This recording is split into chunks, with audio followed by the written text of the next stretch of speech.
Hello students, welcome back. You are watching Edu Online, a channel for mathematics and computer. Today in this video we are going to discuss over the question number 1 and 2 of exercise 6.4 and the chapter is triangles.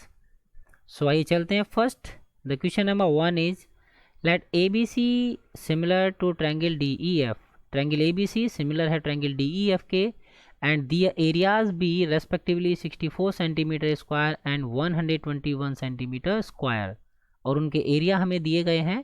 If EF is equal to 15.4 centimetre, एक triangle की हमें एक side दी गई है, find BC और हमें BC find करनी है. अब आप यहाँ पर नोटिस करेंगे तो EF इस ट्राइंगल की जो साइड है वो बाद के देखिए दो लेटर से बन रही है और जो आपसे पूछी गई है वो दूसरे इसके सिमिलर ट्रायंगल के बाद के दो लेटर से बनने वाली ही साइड है. मतलब EF के कोरस्पॉन्डिंग साइड आपसे पूछी गई है और यही आप बता भी सकते हैं. इसके अलावा यदि कोई दूसरी पूछी जाती तब आप नहीं बता सकते थे, क्योंकि जो थ्योरम हमने अभी अपनी प्रीवियस वीडियो में डिस्कस की है वो कहती है कि सिमिलर ट्रायंगल्स के एरिया का रेशियो उनकी कोरस्पॉन्डिंग साइड्स के रेशियो के स्क्वायर के बराबर होता है. तो उस थ्योरम का ही हमें यहाँ पर यूज़ करना है. हाउ? फर्स्ट जो हमें दिया गया है वो हम लिखेंगे. It is given that triangle ABC is similar to triangle DEF. So हमें पता है एरिया ऑफ सिमिलर ट्रायंगल्स क्या होता है, AB अपॉन DE के स्क्वायर के इक्वल और BC अपॉन EF के स्क्वायर और CA अपॉन FD के स्क्वायर के इक्वल होगा बाय थ्योरम. लेकिन हमें सबके इक्वल तो नहीं चाहिए. जब ये इन तीनों के इक्वल होगा तो इट मीन्स इनमें से किन्हीं एक पेयर के भी इक्वल होगा और हमें क्या चाहिए, BC अपॉन EF का स्क्वायर. सो अब हमें इसके अलावा जो प्रॉब्लम में दिया गया है वह क्या है, EF is equal to 15.4 centimetre and area of triangle ABC is also given that is 64 centimetre square and area of DEF is also given that is 121 centimeter square.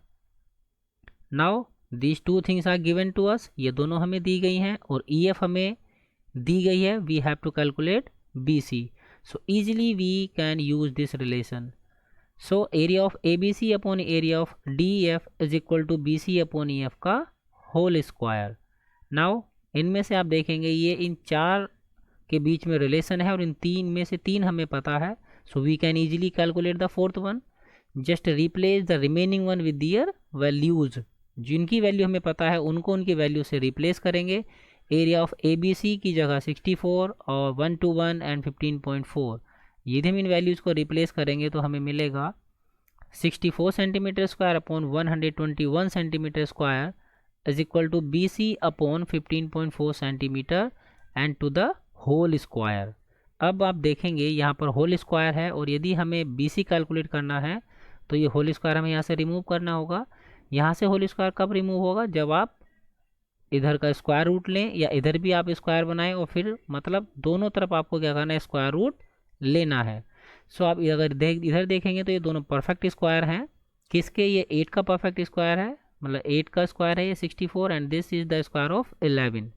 So this can be written as 8 upon 11 का whole square. इनको हम कैसे लिख सकते हैं, ये 8 square upon 11 square, it means 8 upon 11 का whole square. Now taking square root on both side. अब हम क्या करेंगे, दोनों तरफ स्क्वायर रूट लेंगे तो हमें क्या मिलेगा, BC upon 15.4 is equal to 8 upon 11. Now we have to calculate the value of BC. BC की वैल्यू हमें पता करनी है. So be transport this 15.4. इस 15.4 को राइट हैंड साइड लेकर जाएंगे तो ये इधर डिवाइड में है, इधर जाएगा मल्टीप्लाई में, तो क्या मिलेगा हमें 8 multiply 15.4 upon 11 centimetre. And this 15.4 can be divided by 11. 11 से इजीली डिवाइड हो सकता है. How much time, 1.4 time. 11 बन जाए 11 and 4 will remain here and with this 4 this make now 44. So 11 4 ja 44. Now we multiply these 1.4 and 8 and what we get, 11.2. So BC is 11.2 centimeter and this is the side which we have to calculate. यही हमें पता करनी थी. Next question number 2. Diagonals of a trapezium ABCD with AB parallel to DC intersect each other at the point O. कोई trapezium है ABCD, उसके diagonal एक दूसरे को इंटरसेक्ट करते हैं O पॉइंट पर और उस ट्रेपेजियम की साइड AB पैरेलल है DC के। And one thing is also given to us, what is it? If AB is equal to 2CD, यदि AB 2CD के इक्वल है, find the ratio of the areas of triangles AOB and COD। क्या करना है हमें? AOB और COD triangles के area calculate करने हैं, उनका रेशियो कैलकुलेट करना है, सॉरी एरिया नहीं, ratios of the areas of these two triangles AOB and COD.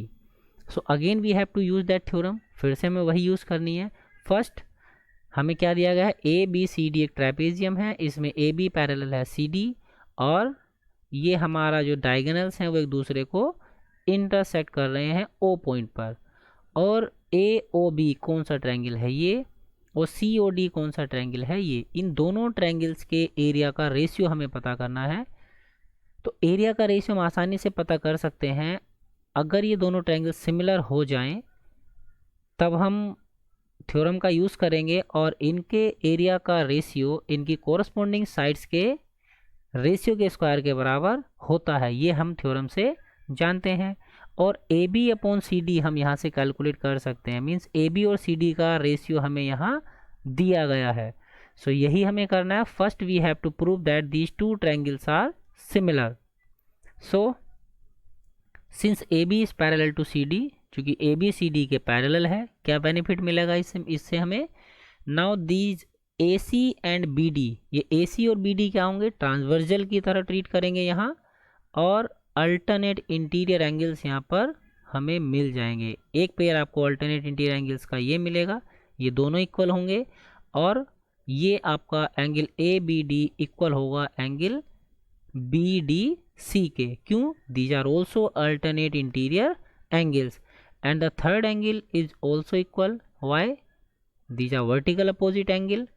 So in these two triangles we have all the three angles are equal with each other, तीनों angle एक दूसरे triangles के में आपस में equal है। और हमें तो दो से ही यदि मिल जाते हैं इक्वल तो हम सिमिलर कह सकते हैं, यहाँ पर तो हमारे पास तीन है। So easily we can prove that these two triangles are similar. So OAB is equal to OCD and OBA equal to ODC। Why? Alternate interior angles. In triangle AOB and triangle COD क्या मिल गया हमें? AOB COD के equal है, vertical opposite angle, और OAB equal to OCD alternate interior angle. चाहे तो आप ये दोनों ही यूज़ कर सकते थे, और चाहे तो आप ये तीसरा भी यहाँ पर लिख कर दिखा सकते हैं, ट्रिपल A से इसको प्रूव कर सकते हैं, और चाहे तो आप डबल A से भी कर सकते हैं, आपकी मर्जी है। So AOB is similar to COD by AA similarity criteria. मैंने यहाँ दोनों इसीलिए दिखाए ताकि दोनों आपकी नज़र में आ जाएं, और यहाँ पर केवल मैंने एक ही यूज़ किया है, और चाहे तो आप यहाँ तीसरा भी लिख सकते हैं। Now we have these two triangles are similar, ये दोनों ट्रायंगल सिमिलर हैं बाय AA सिमिलरिटी क्राइटेरिया। अब इससे हमें क्या बेनिफिट मिलेगा? इससे हमें यह बेनिफिट मिलेगा, area of AOB upon area of COD equal होगा AB अपॉन CD का होल स्क्वायर। कोरस्पॉन्डिंग साइड्स के रेशियो के स्क्वायर के बराबर होता है एरिया का रेशियो। अब AB और CD में रिलेशन हमें दिया गया है प्रॉब्लम में, if AB equal to 2CD, ये हमें दिया गया था। So we can replace this AB with 2CD। इस AB को हम 2CD से रिप्लेस करेंगे, और CD फिर CD को कैंसिल कर देगा। Since AB is equal to 2CD, so area of AOB upon area of COD is equal to 2CD upon CD। क्या किया हमने? AB को रिप्लेस किया 2CD से। So now this CD will cancel this CD, and what we get? Area of AOB upon area of COD is equal to 4 upon 1. 4 upon 1 means 4:1. So we can say that the area of AOB upon area of COD means the ratio of these two similar triangles is 4:1. So this way we can use this theorem to solve our problems. In our next video we will discuss another two problems. So see you in that particular video.